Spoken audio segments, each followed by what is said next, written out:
تو آپ کے موبائل میں بھی جو ہے نا کمپاس والا ایپ تو رہتا ہی ہے موبائل کے اندر، اس کے ذریعے بھی آپ ایسٹ ویسٹ نارتھ ساؤتھ کا پتہ لگا سکتے ہیں۔ جدھر ویسٹ ہو اس طرف منہ کر کے آپ نماز پڑھ لیں، اس لیے کہ ہمارے ملک ہندوستان میں قبلہ پچھم ہی کی طرف ہے، ٹھیک ہے؟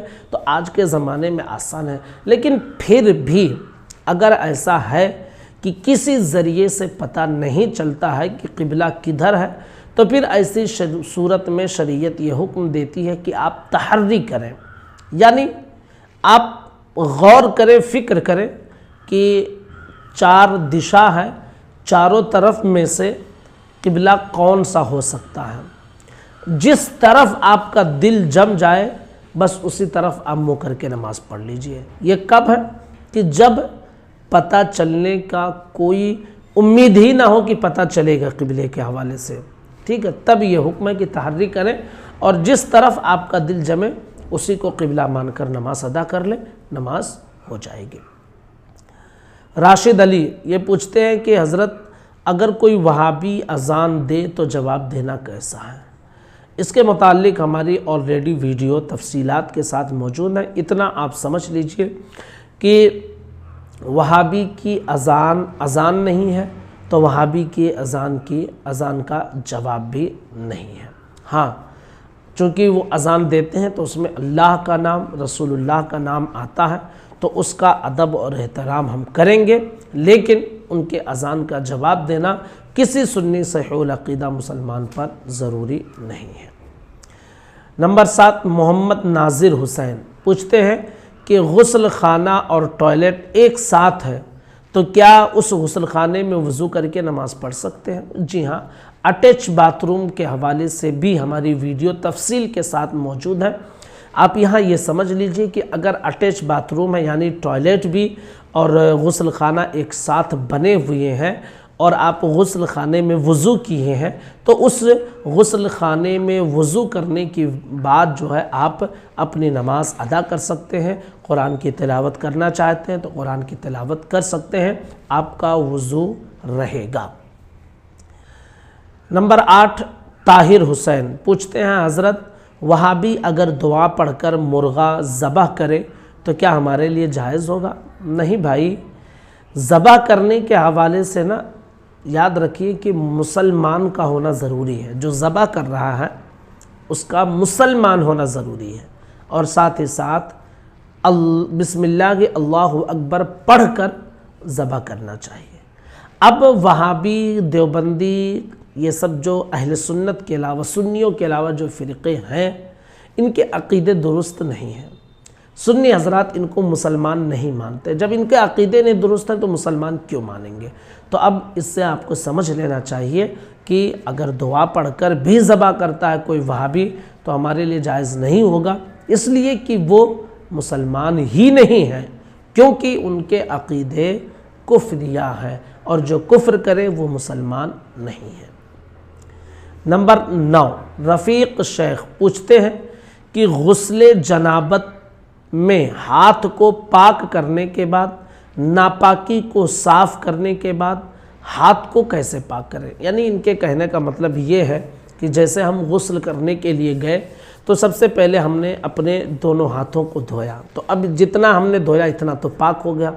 اب اس کے بعد جو ہے غسل کا جو سنت طریقہ اس میں یہ ہے کہ ہاتھوں کو دھونے کے بعد میں اگر جسم پر کہیں نجاست لگی ہے تو اس کو صاف کریں۔ تو اگر جسم پر کہیں نجاست لگی تھی تو اب ظاہر سی بات ہے ہاتھ سے رگڑ کے اس کو صاف کرنا ہوگا، تو اب نجاست پھر سے ہاتھ میں لگ گئی، تو اب یہ پوچھنا چاہتے ہیں کہ پھر سے ہم ہاتھ کو کیسے پاک کریں؟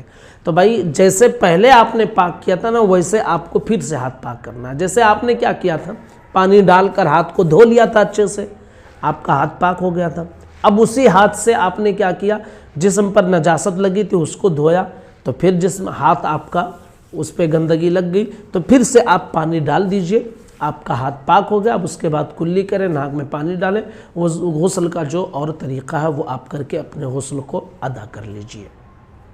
نمبر 10 گل محمد، ان کا سوال ہے کہ گورنمنٹ کی طرف سے جو عمر دراز لوگوں کو، یعنی جو ضعیف ہو جاتے ہیں، بوڑھے ہو جاتے ہیں، جن کی عمر زیادہ ہو جاتی ہے، ان کو پیسہ ملتا ہے تو اس کا لینا کیسا ہے؟ جائز ہے۔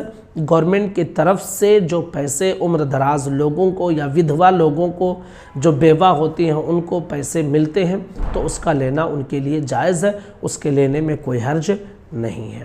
نمبر 11، محمد اسماعیل پوچھتے ہیں کہ کیا چوری کے پیسے سے کھانا پینا، سامان خریدنا اور اسی حالت میں نماز پڑھنا، دعا مانگنا، کیا یہ صحیح ہے؟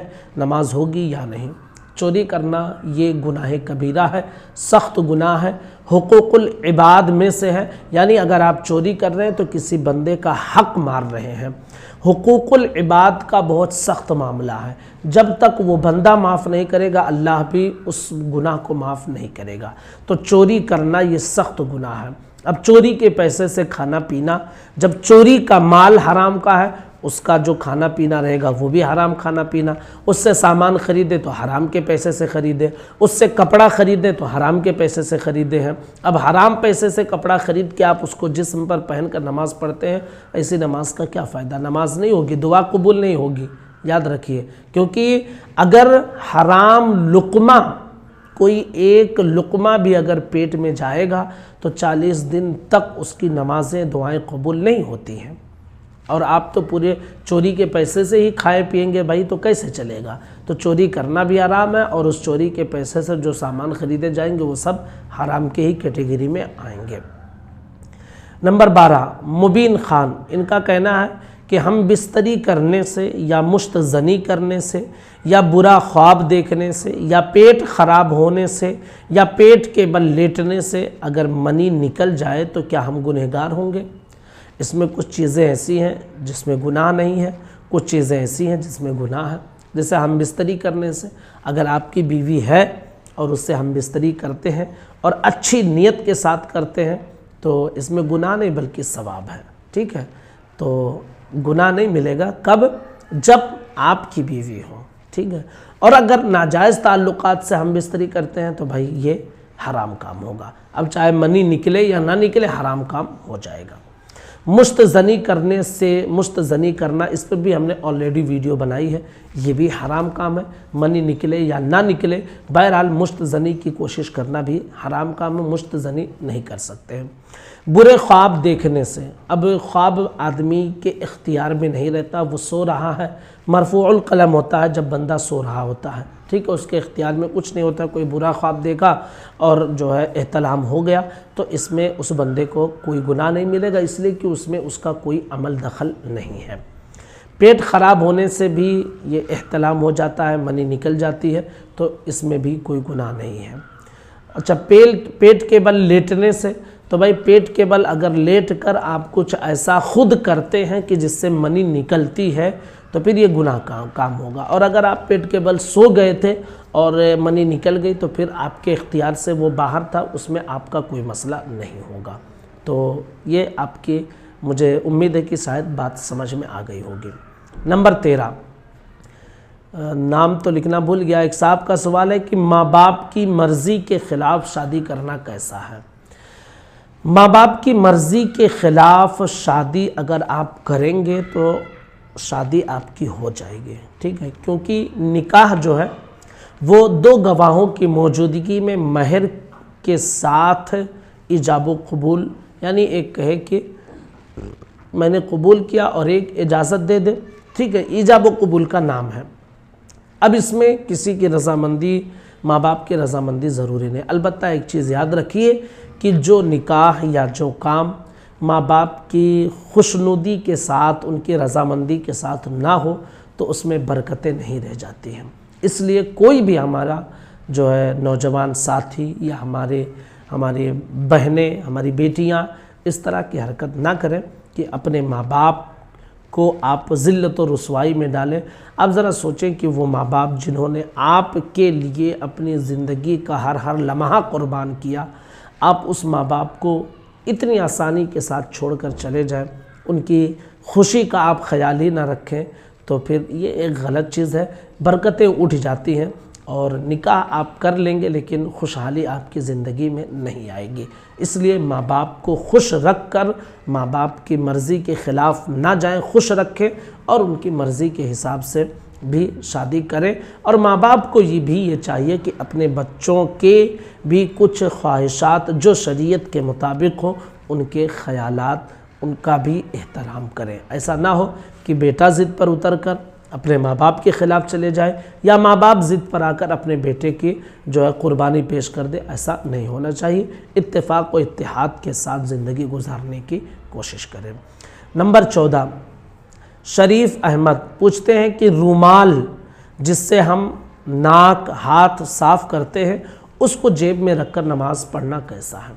بھائی رومال جس سے ہم ہاتھ پوچھتے ہیں، ناک پوچھتے ہیں تو وہ ناپاک نہیں ہوتا ہے، ٹھیک ہے؟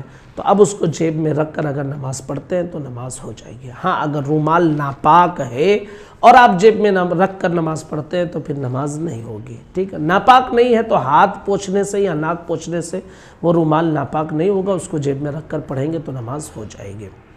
نمبر 15، سہیل منصوری، ان کا سوال آیا ہے کہ جمعہ کے دن فجر کی نماز میں، عصر کی نماز میں، مغرب کی نماز میں اور عشاء کی نماز میں کیا ہمیں جمعہ کی نیت کرنی ہوگی؟ نہیں، صرف اور صرف جب ہم جمعہ کی نماز ادا کرتے ہیں نا، اس میں جو ہم نیت کریں گے اس میں جمعہ کی نیت کریں گے، ظہر کی نہیں کریں گے بلکہ جمعہ کی نماز کی نیت کریں گے۔ اب جمعہ کے دن جو ہم فجر کی نماز پڑھتے ہیں یا عصر پڑھتے ہیں، مغرب پڑھتے ہیں، عشاء پڑھتے ہیں تو اس میں ہم فجر کی نیت کریں گے، جمعہ کی نیت نہیں کریں گے۔ عصر میں عصر کی نیت کریں گے، جمعہ کی نہیں۔ مغرب میں مغرب کی نیت کریں گے، جمعہ کی نہیں۔ عشاء میں عشاء کی نیت کریں گے، جمعہ کی نہیں۔ صرف دوپہر میں جو ہم جمعہ کی نماز ادا کرتے ہیں اس میں جو ہم نیت کریں گے اس میں ہم جمعہ کی نیت کریں گے۔ تو یہ تقریباً 15 سوالات ہمارے ساتھیوں کی طرف سے آئے تھے، جس سے امید ہے کہ سارے سوالات کو بھی آپ نے سمجھا ہوگا اور ان کے جوابات کو بھی آپ نے سمجھا ہوگا۔ گزارش ہے زیادہ سے زیادہ اس کلپ کو شیئر کریں، چینل کو سبسکرائب کریں اور آپ بھی اپنے سوالات بھیجا کریں۔ انشاءاللہ ہم ان سوالات کو جمع کر کے آپ تک ان مسائل کو پہنچاتے رہیں گے۔ السلام علیکم ورحمۃ اللہ وبرکاتہ۔